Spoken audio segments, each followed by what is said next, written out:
Kabar baik, aku di PHK, dapat pesangon 1,2 juta. Kabar yang lebih baik, aku beli lotre, menang 10 juta. Di grup keluarga, aku kirim pesan kalau aku di PHK, dan malam ini akan pulang. Dengan semangat, aku beli hadiah 1 kardus besar untuk keluarga di mall. Duduk di kereta cepat pulang kampung, aku lihat sebuah postingan bertanya, ada kerabat jauh yang jarang berhubungan kena PHK, memaksa numpang hidup gratis di rumahku gimana? Jawaban dengan like terbanyak. 1. Serahkan uang pesangon. 2. Ganti kunci, kasih pelajaran. 3. Suruh kerabat lain ejek biar dia pergi. Aku bersyukur orang tuaku takkan perlakukan aku seperti itu. Lagi pula rumah itu kubeli sendiri. Tak ada yang bisa usir aku. Tapi sesaat kemudian, ibuku kirim pesan. Minta aku transfer uang pesangon padanya. Aku kaget. Tanpa sadar balas, nggak ada uang pesangon. Dia diam lama sekali. Aku mulai panik. Cepat-cepat kirim pesan lagi. Tapi aku menang lotre. Yang membalasku adalah tanda seru merah. Otakku langsung blank. Kupikir mungkin ibuku salah sentuh. Saat itu, grup keluarga muncul notifikasi lagi. Anda telah dikeluarkan dari grup. Aku bengong lihat tanda seru di ponsel. Firasat buruk muncul di hati. Saat berdiri di depan pintu rumah, hari sudah gelap. Tanganku yang menyeret koper membekuk aku. Coba sidik jari 10 kali, password 5 kali, semua salah. Ketuk pintu. Tak ada yang jawab, tapi suara TV mengecil saat aku mengetuk. Aku keluarkan ponsel, telepon ibuku. Ditutup. Telepon bapak. Ditutup lagi. Aku tempelkan telinga di pintu. Dari dalam terdengar tawa kecil, dan suara keponakan melompat-lompat. Sambil mengetuk, aku teriak keras. Bu, buka pintu dong, dingin sekali di luar. Set! Keponakan ditutup mulutnya. Suara dari dalam hilang total. Kubatarak di depan pintu selama 40 menit. Baru ibuku telepon balik. Kami lagi liburan, nggak di rumah. Kamu pulang sendiri saja. Tapi aku dengar ada suara di rumah. Dia diam sejenak. Salah dengar. Hatiku langsung jatuh ke dalam jurang es. Saat menyeret koper turun tangga, ku dengar pintu di belakangku terbuka sedikit. Aku menoleh, pintu itu tertutup lagi. Aku menginap di hotel budget termurah di sekitar. Buka postingan itu, update terbaru dari pembuat postingan. Teman-teman, kok ada kerabat yang nggak punya batasan ya? Kami sudah ganti kunci. Dia masih berani telepon minta kami buka pintu. Apa dia benar-benar nggak sadar kalau dia nggak diterima di sini? Kulihat hadiah untuk mereka di dalam koper. Gelang emas besar untuk ibu, sabuk merek ternama untuk bapak, tas merek mewah untuk adik, tablet untuk keponakan, totalnya Rp78.000. Tiba-tiba aku ingin tertawa. Semakin tertawa, air mata tak tertahankan mengalir deras. Ternyata, yang dimaksud postingan itu, yang di PHK, kerabat jauh yang tak ada hubungannya, adalah aku. Dan si pembuat postingan adalah adik angkat yang, setelah bercerai, tinggal di rumahku 5 tahun bersama anaknya, Lin Wangqiu.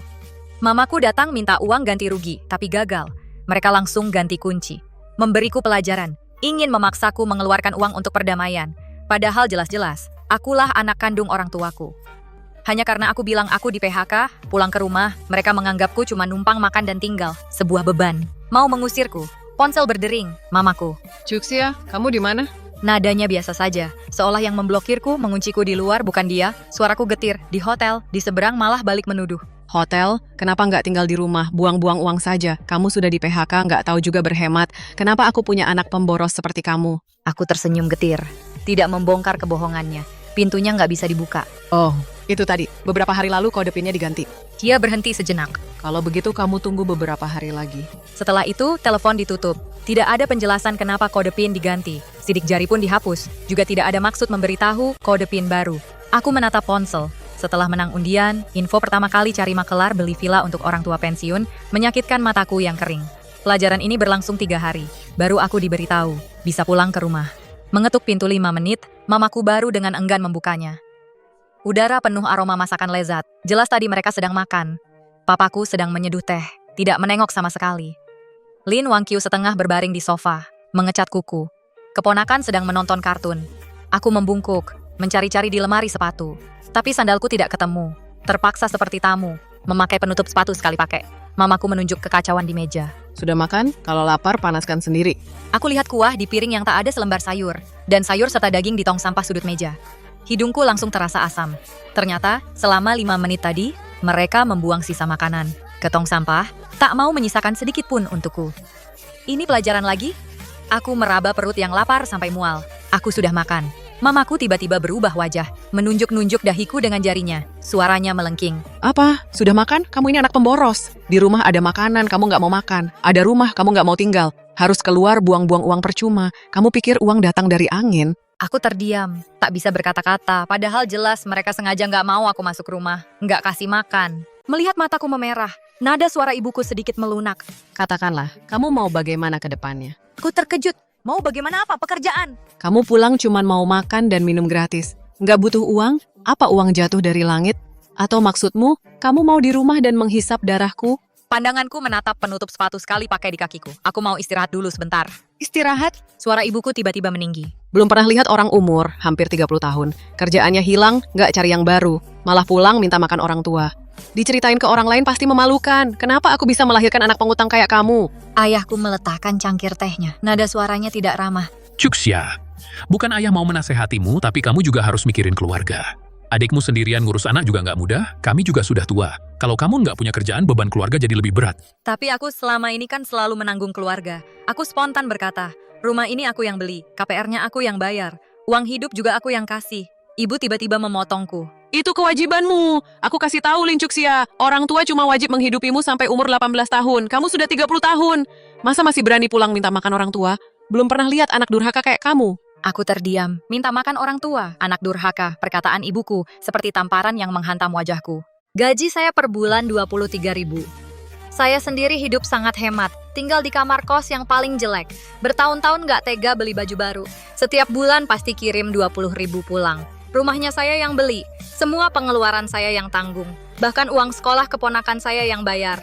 Saya cuma kena PHK, pulang buat lewat tahun baru. Langsung dibilang numpang hidup. Dibilang anak durhaka, terus setelah cerai, langsung bawa anaknya tinggal di rumah saya. Sudah 5 tahun nggak pernah kerja sehari pun. Lin Wan-kyu yang nggak pernah cari uang sepeser pun, itu apa? Itu anak yang berbakti?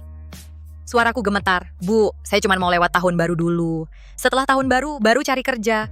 Lagi pula rumahnya kan saya yang beli. Saya juga rutin kirim uang. Saya bukan numpang hidup. Terus kenapa? Kan kamu yang beli dan kasih ke kami. Secara hukum itu rumah kami. Nggak ada hubungannya sama kamu. Ibu menatapku tajam. Kalau kayak kesuruh kamu pergi, ya kamu harus pergi. Suasana mendadak hening. Tiba-tiba keponakan lari mendekat, merebut koperku. Tante, hadiahnya mana? Kata nenek, kalau kamu nggak bawa hadiah, nggak boleh masuk.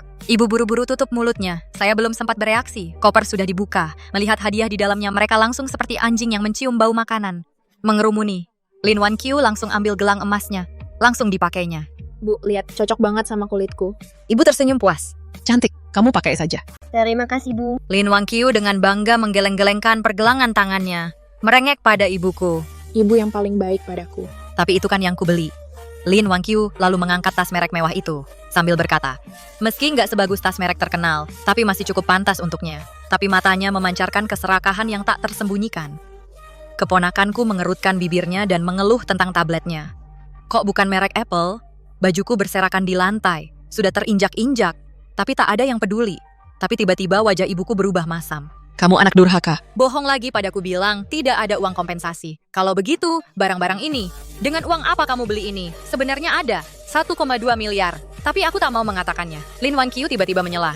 Kak, jangan-jangan kamu menang lotre. Aku lihat ada orang yang menang 10 juta. Orang yang sedang mengambil hadiah itu. Mirip banget sama kamu. Kalau tidak, dari mana uangmu? Hatiku berdebar-debar. Meski saat mengambil hadiah aku menyamar total. Tapi orang yang kenal bisa mengenaliku dari postur tubuh. Aku merasa tegang. Aku tak boleh biarkan mereka tahu aku menang hadiah besar. Uang ini, hasil tabunganku sendiri. Ibuku semakin marah, menepuk meja. Bagus, Lin Cuksya. Aku sia-sia membesarkanmu. Punya uang tapi tak mau bantu keluarga. Egois sekali kamu. Dia dan Lin Wan-kyu saling bertatapan, menunjuk ke hidungku. Sekarang, serahkan uang kompensasinya. Atau keluar dari sini. Rumah ini tak butuh pengangguran yang cuma numpang hidup. Komentar dengan like terbanyak di postingan itu. Yang pertama, serahkan uang kompensasinya. Aku tersenyum, kecut pada diriku sendiri. Orang yang tak berguna. Aku menghidupi seluruh keluarga dengan uang hasil keringatku, tapi malah aku yang dicap sebagai pengangguran yang cuma numpang makan. Ayahku keluar jadi penengah. Karena sudah beli barang, tinggallah di rumah beberapa hari saja. Asal bayar iuran hidup lebih banyak sedikit. Sekarang harga barang mahal. Kamu juga tidak boleh cuma numpang makan minum gratis. Aku didorong masuk ke gudang. Duduk di atas ranjang lipat yang penuh debu. Mendengar ibuku mengadu pada saudara-saudara dengan memutar balikan fakta. Di hatiku muncul perasaan aneh yang tak bisa dijelaskan. Ini kan rumah yang kubeli. Tapi karena satu kalimat ibuku, aku setahun juga pulang tidak sampai beberapa kali. Akhirnya cuma bisa menempati gudang seluas 4 meter persegi. Bahkan masih harus bayar iuran hidup sendiri. Dulu setiap tahun pulang, semua selalu rukun. Tapi tahun ini hanya karena aku di PHK, tidak punya penghasilan lagi, wajah mereka langsung berubah total. Lalu aku ini apa?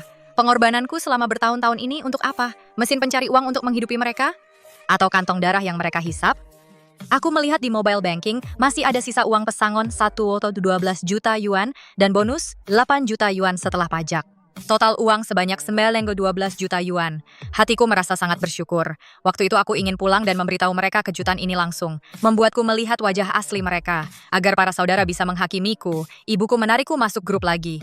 Cepat sekali para saudara mulai menyerangku dengan kata-kata. Mereka menasihatiku untuk cepat cari kerja. Jangan tebal muka seperti itu. Di rumah menghisap darah orang tua. Di luar pintu, Lin Wankyu dan ibuku berbisik-bisik. Wankyu memaksanya seperti ini, apa bisa berhasil? Memaksa dia seperti ini, apa bisa berhasil? Lin Wankyu tampak sangat yakin. Bu, ibu tenang saja. Karakter kakakku seperti apa, bukankah ibu sudah tahu? Dengan memaksanya seperti ini, dia pasti akan menyerahkan semua uangnya kepada ibu dengan patuh, dan akan segera mencari pekerjaan. Kita juga melakukan ini untuk kebaikannya. Dia seorang perempuan, menyimpan uang di tubuhnya, bisa ditipu pria. Lagi pula, dia jelas-jelas tahu, Xiaobao harus bayar uang sekolah setelah tahun baru, tapi masih tidak mau mengeluarkan uangnya. Itu pasti sengaja. Ibuku berhasil diprovokasi. Anak durhaka ini, dia pasti punya niat tersembunyi. Sengaja tidak mau cucuku hidup enak. Hatiku sakit seperti ditusuk jarum. Aku membuka mobile banking, membalik catatan transfer satu per satu. Aku sudah bekerja 8 tahun, ditambah uang lembur, bonus, total penghasilanku 2,4 juta. 5 tahun lalu beli rumah. Setelah Lin Wankyu bercerai dan tinggal di rumah, ibuku memintaku mulai mentransfer uang setiap bulan. 20.000 per bulan. Total 1,2 juta dalam 5 tahun. Angpau saat hari raya, pakaian untuk ayah ibu, hadiah, uang sekolah keponakan, dan lain-lain. 400.000. Uang muka rumah 500.000. Total untuk keluarga 2,1 juta. Pengeluaran pribadiku rata-rata 3.000 per bulan. Tabungan nol. Sungguh lucu. Menghabiskan waktu sepanjang malam untuk merangkum semuanya. Bersama dengan stroke hadiah senilai 78.000 yang baru saja kubeli untuk mereka, semuanya kukirim ke grup. Keesokan paginya, ibuku langsung masuk ke kamarku dengan marah. Menyergapku dari tempat tidur dan menyeretku ke lantai. Ibu berdiri di atas dan menudingku sambil membentak. Lin Chuxia, apa maksudmu mengirimnya ke grup? Sengaja mau mempermalukanku di depan keluarga? Betapa jahatnya hatimu. Di tahun baru ini harusnya rumah jadi berantakan. Aku bangkit dari lantai memakai baju. Aku cuma mau bilang, aku bukan orang pengangguran, bukan vampir, bukan anak yang cuma numpang hidup. Rumah ini, aku yang menopangnya. Sepertinya otoritasnya ditantang, dia marah sampai melompat-lompat. Terus kenapa? Kamu kan anakku, ini semua adalah kewajibanmu. Kalau Lin Wankyu, dia tinggal di rumah 5 tahun, tidak bayar sepeser pun. Kenapa kalian tidak pernah menyalahkannya? Ibu dengan wajah yang seolah itu sudah seharusnya. Dia bisa disamakan? Dari kecil tidak punya orang tua, kasihan sekali. Sudah bercerai lagi? Sendirian membesarkan anak, sangat tidak mudah. Kamu kan kakaknya, harusnya kan membantu. Rasa kasihanmu dimakan anjing, dia tidak punya orang tua, dia kasihan. Aku tertawa sampai air mata hampir keluar. Saat umur 8 tahun, orang tuanya meninggal. Keluarga semua menganggapnya beban. Tapi justru orang tuaku, rekan kerja yang tidak ada hubungan darah ini, membawanya pulang, membesarkannya seperti anak sendiri. Sejak dia datang ke rumahku, aku tidak pernah pakai baju baru. Tidak pernah merayakan ulang tahun sendirian. Ibu selalu bilang dia sudah tidak punya ayah ibu, sangat kasihan. Aku harus mengalah padanya, menyayanginya, memberinya rumah yang hangat. Aku selalu berpikir, aku dan orang tua kan keluarga sedarah. Bagaimanapun juga, dia tidak akan bisa melebihiku. Jadi selalu mengalah. Sampai sekarang orang tuaku pun kulepaskan. Aku jadi orang yang tidak ada hubungan darah dengan mereka. Orang asing yang tidak ada hubungannya sama sekali. Aku berteriak marah. Apa bantuanku masih kurang? Sejak kecil kalian selalu memanjakannya. Semuanya selalu dia yang didahulukan. Mas kawinnya waktu menikah, kan kamu yang minta dariku. Setelah bercerai dia tinggal di rumah, biaya hidupnya aku yang bayar. Susu Xiaobao, biaya sekolah, baju, uang berobat, semuanya aku yang kasih. Ibu, sebenarnya siapa anak kandungmu? Tep, aku memalingkan muka. Bekas tamparan di wajahku terasa perih dan panas. Ibuku gemetar karena marah. Suaranya dingin sekali, belum pernah sebelumnya. Lin Chuxia, kalau kamu merasa keluarga ini tidak adil padamu, kamu bisa pergi. Tapi yang harus dihitung, kita harus hitung dengan jelas. Aku berkata dengan suara berat. Hitung apa? Ibuku bersikap dingin. Aku melahirkan dan membesarkanmu. Setidaknya menghabiskan 500.000 yuan. Ditambah bunganya. Aku hitung 800.000 yuan untukmu. Rumah itu jangan harap kamu rebut. Sudah aku berikan pada Wankyu. Kamu harus keluarkan uang ganti rugi itu. Wankyu itu baik hati. Masih mau menampungmu di rumah beberapa hari. Atau beri aku 800.000 yuan langsung minggat dari sini. Aku memandang ibuku dengan tidak percaya. Rumah yang kubeli diberikan pada Lin Wankyu. Pantas saja dia bilang, aku ini saudara jauh yang tidak ada hubungannya, yang memaksa-maksa tinggal di rumahnya. Aku dengannya memang tidak ada hubungan. Mereka baru satu keluarga. Aku ini orang asing yang tidak ada hubungannya. Hah, baik. Aku berhutang 800.000 yuan padamu. Rumah itu sekarang harganya 1,8 juta yuan. Untukmu. Kamu malah untung, karena mau mengusirku, maka semua hadiah ini kembalikan padaku. Budak Dokde jadi memberi. Aku berlari. Menggenggam tangan Lin Wan-kyu yang sedang bersenang-senang melihat keributan di pintu.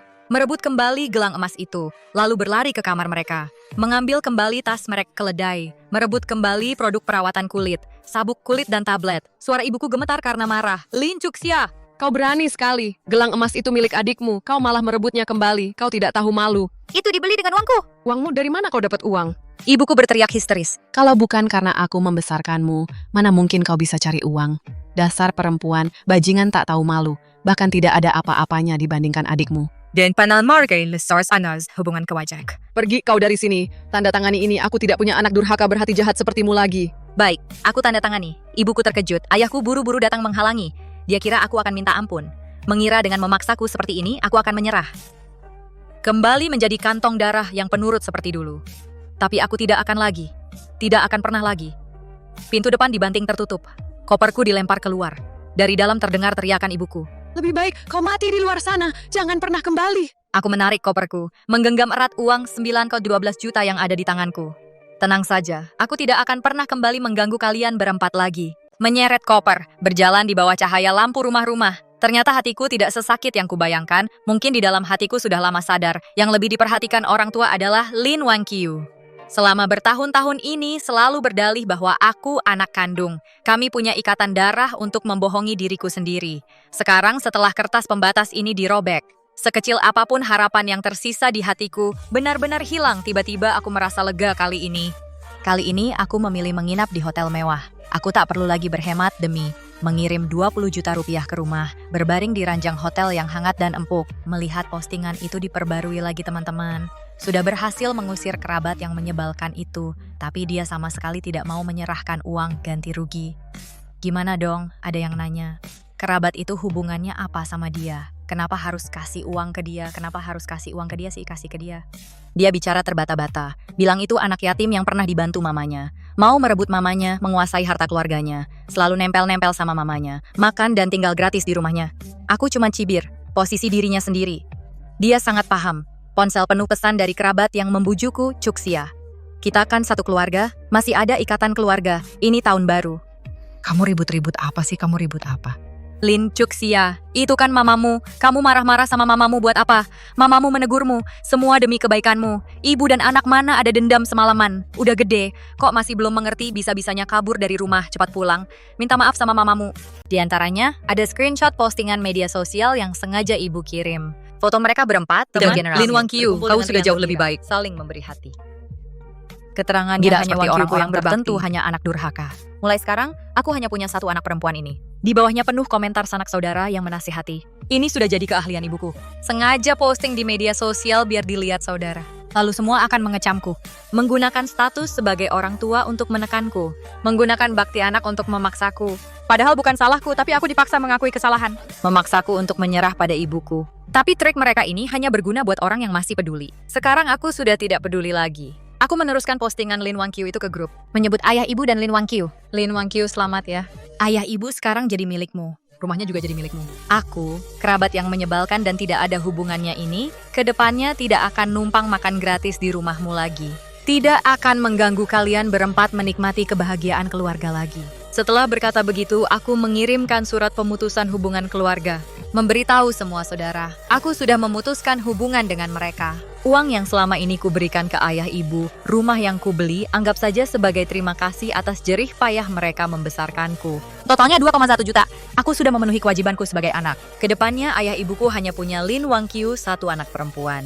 Sekarang gilirannya untuk berbakti. Setelah berkata begitu keluar dari grup, ibuku menelpon lagi marah dan frustasi. Aku memblokir semuanya. Dunia akhirnya tenang. Keesokan harinya aku pergi ke mall besar. Membeli tas yang selama ini tidak tega ku beli. Gaun, produk perawatan kulit, pergi makan makanan barat yang tidak tega ku makan. Pergi ke Happy Valley. Mainkan komedi putar yang waktu kecil hanya Lin Wan-kyu yang diajak main oleh orang tua. Biang Lala lalu pergi membeli mobil seri 3 seharga 300.000 yang diidam-idamkan Lin Wan-kyu. Paruh pertama hidupku selalu berkorban untuk keluarga ini. Sama sekali tidak punya kehidupan sendiri. Di hari-hari mendatang aku harus baik pada diriku sendiri. Aku bersiap memberi diri sendiri rumah yang benar-benar milikku. Mulai mencari rumah secara online. Cepat sekali aku memilih proyek apartemen besar dengan pemandangan sungai. Di area yang baru dikembangkan, fasilitasnya lengkap, lingkungannya indah.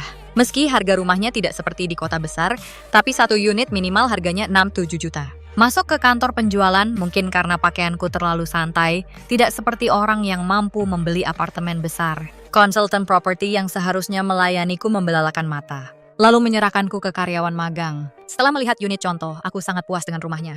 Unit yang kupilih ada di lantai 28. Apartemen besar seluas 200 meter persegi. Jendela dari lantai ke langit-langit menghadap ke pemandangan sungai dan taman. Dan sudah jadi dengan desain interior, langsung bisa ditempati. Kamar utama dilengkapi kamar mandi pribadi dan walk-in closet yang luas. Di dalam kamar mandi juga ada bathtub. Rumah dengan 3 kamar dan gudang itu, yang kubeli dengan kerja keras bertahun-tahun, Lin Wan Qiu tinggal di kamar utama. Menikmati kamar mandi pribadi. Keponakan dapat kamar tamu besar, orang tua dapat kamar tamu kecil. Sementara aku yang membayar, hanya pantas tinggal di gudang yang cuma muat kasur lipat. Sungguh konyol, aku ambil yang ini. Lunas sekaligus. Magang itu terkejut dan senang. Nona, Anda serius? Rumah itu harganya 7 juta. Mendapat jawaban yang pasti, dia buru-buru menyiapkan kontrak. Saat aku hendak membayar dengan kartu, konsultan properti yang melotot tadi membawa Lin Wang Qiu dan orang tuaku terburu-buru datang. Ternyata, dia teman Lin Wang Qiu. Ibuku mengangkat tangan, hampir menamparku. Kau anak durhaka, dapat uang dari mana untuk beli rumah? Aku menghindar dengan gesit, langsung menghindar. Kita sudah putus hubungan 3 hari yang lalu. Dapat uang dari mana untuk beli rumah? Tidak ada kewajiban memberitahumu. Ibuku gemas sampai napasnya tersengal-sengal. Kau anak tidak berbakti. Sudah kuduga kenapa kau ribut dengan keluarga, ternyata mau menggelapkan uang ganti rugi. Kau tahu Xiaobao butuh bayar puluhan ribu uang sekolah setelah tahun baru, kau malah sengaja menyembunyikan uang ganti rugi. Egois sekali kau. Aku sampai tertawa karena kesal. Aku tertawa getir sambil bertanya, dia kan bukan anakku. Apa ibunya sudah mati? Kenapa aku yang harus bayar uang sekolahnya? Mata ibu seolah menyemburkan api. Kamu malah mendoakan adikmu mati. Hati nuranimu hilang kemana? Adikmu sendirian susah membesarkan anak. Kamu punya uang santunan. Kenapa tidak dikeluarkan? Suaraku dingin, dia susah. Apa gara-gara aku? Sudah puluhan tahun umurnya. Masa masih harus kuhidupi? Hidupi yang besar terus yang kecil lagi. Apa ibunya sudah mati? Aku menyilangkan tangan. Oh, ibunya memang sudah mati. Jadi datang merebut ibu orang lain. Aku menatap ibuku. Karena kamu begitu bersemangat jadi ibu orang lain, ya kasih saja dia uang untuk terus menghidupinya. Jangan mengandalku. Aku tidak punya anak durhaka sebesar itu. Kamu! Wajah ibu memucat karena marah. Tiba-tiba, dia duduk terjungkal di lantai, memukul-mukul paha sambil menangis keras. Aku membesarkanmu selama 30 tahun. Membesarkanmu dengan susah payah. Beginilah caramu mendoakan ibumu sendiri. Ayo semua, nilai ini adil tidak? Ayah menurunkan suaranya, mengancam diam-diam. Lin Chuxia, lihat, sampai seperti apa kamu membuat ibumu, anak perempuan buat apa beli rumah? Sambil berkata, dia merebut kontrak yang hendak kutandatangani untuk dirobek. Magang itu terkejut dan membeku di tempatnya. Setelah saya ingatkan, baru dia sadar. Cepat panggil satpam. Keributan itu menarik perhatian calon pembeli yang sedang melihat-lihat rumah. Mereka semua menunjuk-nunjuk dan membicarakan kami. Lin Wan Qiu juga memandangku dengan penuh celaan. Iya, Kak. Kamu pakai uang keluarga buat beli rumah buat diri sendiri, bahkan orang tua pun tidak dihiraukan. Bukannya terlalu egois? Sambil berkata begitu, dia tersenyum manis dan menjelaskan pada orang-orang yang menonton. Maaf ya, sudah membuat kalian menonton pertunjukan yang memalukan. Kakak saya baru saja di PHK. Lalu pulang dan mengandalkan orang tua. Orang tua cuma menasehatinya sedikit, langsung ambil uang keluarga dan kabur buat beli rumah. Ekspresi orang-orang di sekitar berubah saat memandangku. Aku memotong omongannya yang memutarbalikkan fakta. Menunjuk ke CCTV, Lin Wang Qiu, maksudmu ambil uang keluarga apa? Apa kamu mengisyaratkan aku mencuri uang? Kamu menyebar rumor sembarangan. Aku bisa melaporkanmu atas tuduhan fitnah. Aku mengeluarkan ponsel, mengarahkannya ke mereka. Suaraku tenang, ini ayah dan ibu kandung dan adik angkat. 3 hari yang lalu karena aku di PHK, mereka memaksaku menyerahkan uang pesangon. Mengusirku dari rumah. Dan memutuskan hubungan keluarga denganku. Hari ini, dengar aku punya uang buat beli rumah, langsung datang merebut, memutarbalikan fakta. Memfitnahku mengambil uang keluarga. Pensiunan orang tuaku digabung cuma 5.000 sebulan. Adik angkatku cerai dan punya anak. Sudah 5 tahun tidak bekerja. Hanya mengandalkan uang pensiun orang tua dan 20.000 yang aku kirim tiap bulan untuk hidup. Bahkan rumah yang aku bayar DP-nya, dan aku yang bayar cicilannya, orang tua sudah alihkan ke adik angkat. Aku bahkan tidak berhak tinggal di gudang. Tolong beritahu, uang keluarga apa yang bisa aku curi? Uang pesangon saya sendiri untuk beli rumah buat diri saya sendiri, salahnya apa? Maksud saya, apa harus uang hasil keringat saya semuanya saya kasih ke kalian buat biaya hidup anak angkat kalian? Sampai saya harus tinggal di kolong jembatan mengais sampah baru kalian puas? Orang-orang yang menonton mengangguk-angguk. Mereka menuduh orang tua terlalu pilih kasih. Anak kandung sendiri tidak disayang, malah menyayangi anak angkat yang tidak ada hubungan darah. Ini bukan keluarga, ini vampir tulen. Wajah ketiganya memerah padam. Ibu saya bahkan masih ingin menerjang untuk memukul saya, tapi dicegat oleh satpam yang datang. Saya mengambil kontrak itu, lalu dengan hati-hati membubuhkan tanda tangan saya. Ini bukan sekadar kontrak pembelian rumah, tapi juga awal kehidupan baru saya. Mulai sekarang, saya akhirnya punya rumah sendiri. Rumah di mana saya tak perlu melihat wajah siapapun, tak perlu tinggal di gudang sempit, dan tak akan diusir oleh siapapun. Bip suaranya terdengar. Kartu berhasil digesek. Saat melihat jumlah transaksi 7 juta, dibayar lunas sekaligus, ketiganya benar-benar terpana. Tidak mungkin. 7 juta? Dari mana kamu dapat 7 juta? Ibu saya tiba-tiba menanyai dengan keras. Lin Wang Qiu matanya penuh keserakahan. Matanya berputar-putar, lalu dengan nada sinis. Kakak, uang pesangonmu tidak mungkin sebanyak itu. Kamu sudah 30 tahun belum punya pacar atau menikah. Jangan-jangan kamu disimpan oleh orang lain? Aduh. Dia seperti menyadari telah mengatakan sesuatu yang salah. Cepat-cepat menutup mulutnya. Lalu dengan wajah serius dia menasihati. Aduh, kamu ini bagaimana sih? Bagaimana bisa kamu cari uang kotor seperti ini? Kalau tersebar, mama papa mau malu bagaimana? Ayahku menutupi wajahnya dengan ekspresi malu yang tak karuan. Ibuku sepertinya juga menyadari maksud perkataan Lin Wang Qiu. Marahnya sampai ingin membunuhku. Lin Chuxia! Kenapa kamu begitu hina? Kamu ternyata jual diri. Aku pukul mati kamu, perempuan tak tahu malu. Sambil berkata begitu, dia ingin menerjang dan memukulku, tapi dicegah keras-keras oleh satpam. Aku sampai ingin tertawa karena geram. Satu orang berusaha keras memfitnahku. Menciptakan kebohongan tanpa lelah. Orang tua kandungku sendiri mendengar fitnah seperti ini, bahkan tidak mau memastikan kebenarannya. Langsung menghukumku. Fitnah cabul begitu mudahnya diucapkan. Kalian kan ingin tahu dari mana uang sebanyak ini? Kalau begitu akan kukatakan pada kalian. Aku mengeluarkan ponsel, mencari chat dengan ibuku dari daftar blokir. Kamu lihat baik-baik, sebelum aku pulang, sudah kukatakan padamu, aku menang undian. 10 juta yuan. Begitu kata-kataku keluar, semua orang yang hadir terkejut. Ada yang iri, ada juga yang dengki. Lin Wang Qiu terdiam cukup lama. Lalu mencari video pemenang undian 10 juta yuan itu. Ternyata benar kamu. Yang menang undian memang kamu. Wajahnya berkerut penuh kecemburuan. Kak, kamu menang undian, kenapa disembunyikan? Tidak beritahu mama papa? Kamu apa? Maksudnya tidak menganggap mama papa sebagai keluarga? Bener-bener balik tuduh ya. Aku tunjukin tanda seru merah di atas ini. Apa aku nggak bilang? Waktu ibu tahu aku di PHK, dia langsung takut aku bakal pulang numpang hidup. Langsung blokir aku, bahkan usir aku dari rumah. Putus hubungan sama aku. Muka ibu langsung pucat pasi, jarinya gemetaran nunjuk ke arahku. Terus waktu pulang, kenapa nggak bilang? Menurutku kamu sengaja cari gara-gara sama kami, maksa kami putus hubungan, biar kamu bisa nilep uangnya sendirian. Lin Chuxia, kok kamu jago banget ngitung-ngitung gitu sih? Lin Wang Qiu ikut-ikutan nyerocos. Iya kak, papa mama udah besarin kamu segede ini. Urusan kecil kamu aja, masih waspada sama papa mama. Bikin sakit hati banget sih. Papa meskipun diam saja, tapi rasa menyalahkan di matanya. Nggak bisa disembunyikan. Ngeliat ketiga muka yang memutarbalikan fakta ini, aku cuman bisa cekikikan. Aku keluarin lagi chat sebelum pulang, waktu aku hubungi maklar, menyatakan pengen pulang beli villa buat orang tua, biar mereka pensiun dengan nyaman. Apa aku mau nilep sendirian? Begitu dapat bonus, langsung aku rencanain buat beliin kalian villa, biar hidup kalian enak. Bahkan beli hadiah 78.000. Pengen pulang kasih tahu kabar baik ini langsung. Tapi aku nggak nyangka, kalian malah kira aku nganggur, nggak punya duit, takut aku jadi beban buat kalian, takut aku makan satu butir nasi pun dari kalian. Baru sampai rumah, kunci langsung diganti, nggak dibolehin masuk. Udah masuk, mendingan buang makanan ke tong sampah, daripada kasih aku makan sesuap. Aku lihat mata ibu. Ibu, pernah nggak kamu mikir kalau aku nggak menang undian, nggak punya uang sepeser pun, lalu kamu usir aku keluar rumah? Padahal lagi tahun baru begini, aku harus pergi kemana? Gimana caranya aku bertahan hidup? Hutangku ke kalian selama beberapa tahun ini sudah lunas kubayar. Karena kalian sudah mengusirku dari rumah, memutuskan hubungan keluarga denganku, mulai sekarang jangan hubungi aku lagi. Setelah berkata begitu, tak peduli dengan tangisan dan jeritan mereka, aku pergi dengan mobil baruku. Beberapa hari ini, orang tua dan saudara bergantian telepon aku pakai nomor baru, mengirim pesan panjang. Inti pesannya cuma satu, tidak ada orang tua yang salah. Aku sudah cukup berulah, cepat-cepat pulang dan minta maaf. Orang tuaku sudah susah payah membesarkanku. Aku sudah menang undian besar, harusnya berbakti pada mereka. Karena aku sudah sekaya ini, kalau enggak bagi-bagi uang ke semua orang, aku benar-benar orang yang kejam. Ibuku malah nangis-nangis, menuduhku tidak berbakti, sampai-sampai berhati-hati pada ibu kandung sendiri. Mana ada anak perempuan sekeras hati seperti aku di dunia ini?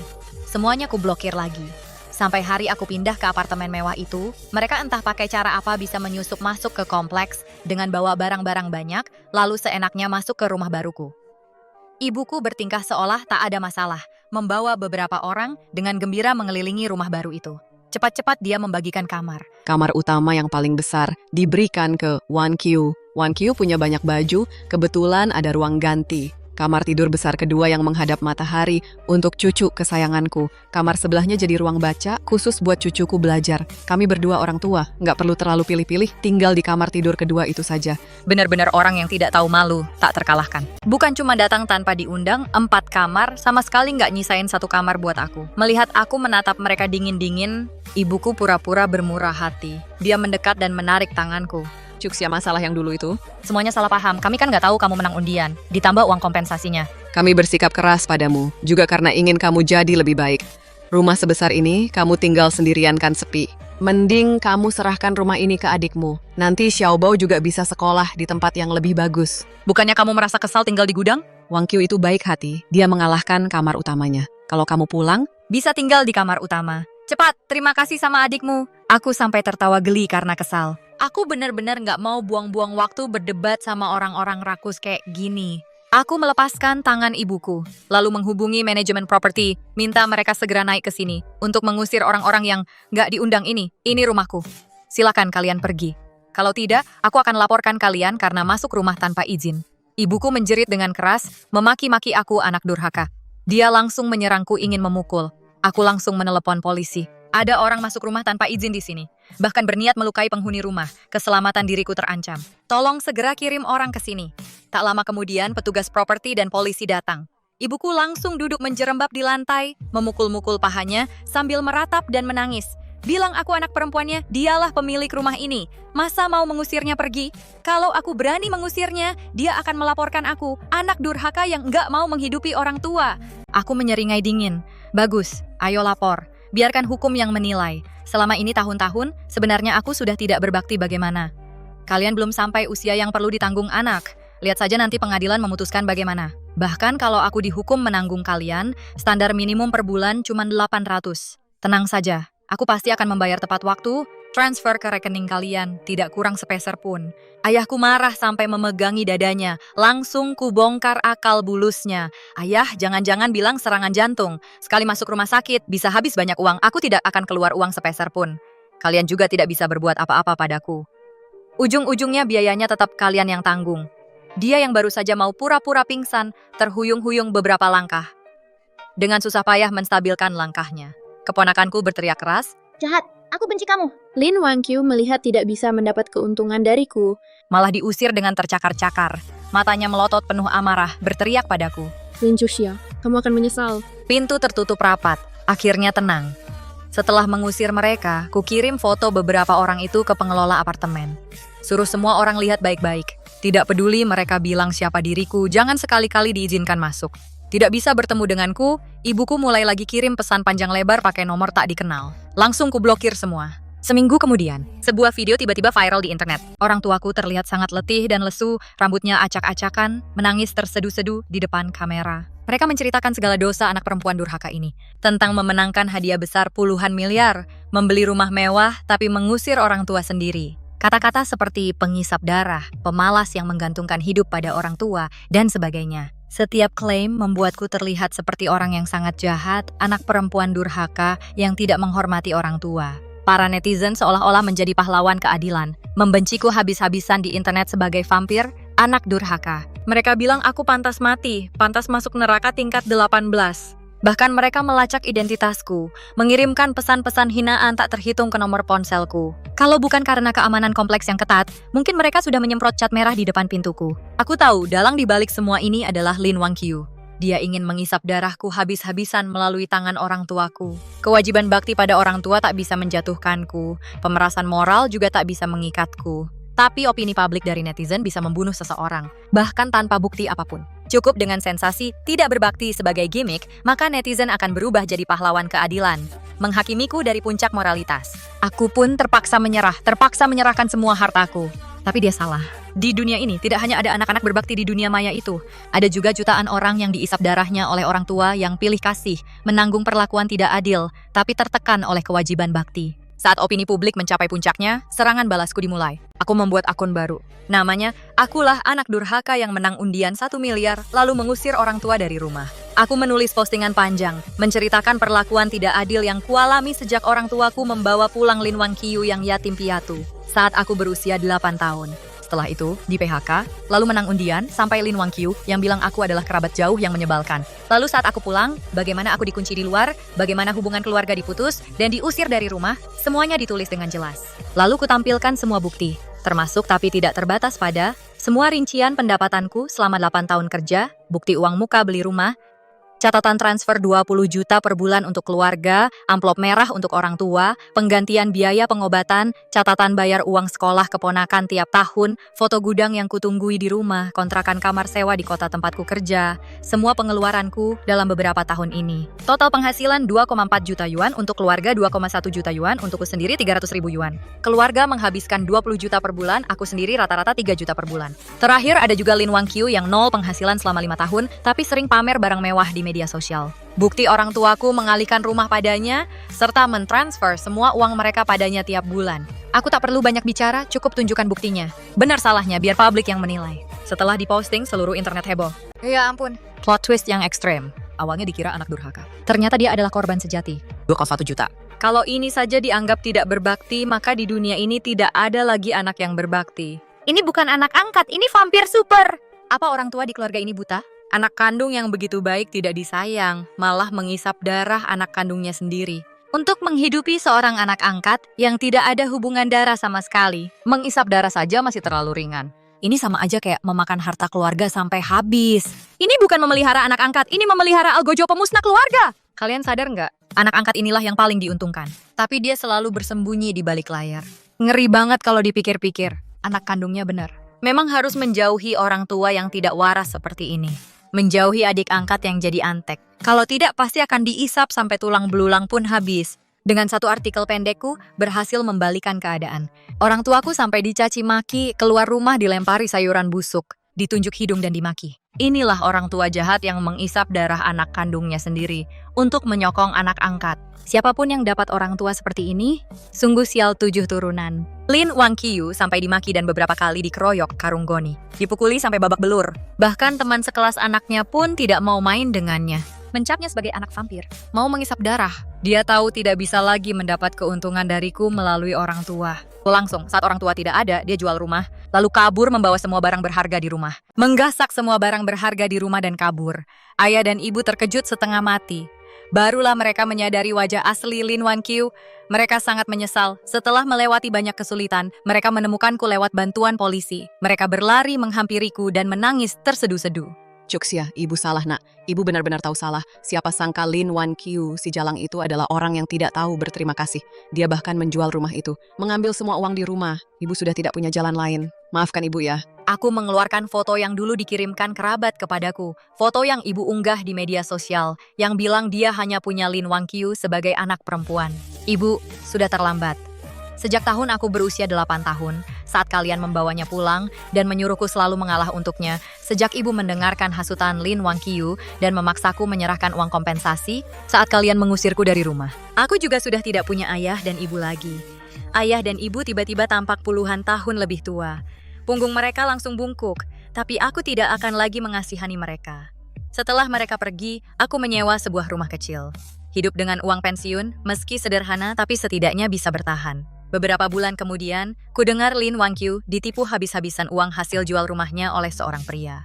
Dia membawa anaknya menemui ayah dan ibu lagi, memohon untuk ditampung, tapi malah dipukuli setengah mati. Tapi semua itu sudah tidak ada hubungannya denganku lagi. Aku membuka sebuah toko kecil. Hidupku berjalan dengan sangat nyaman.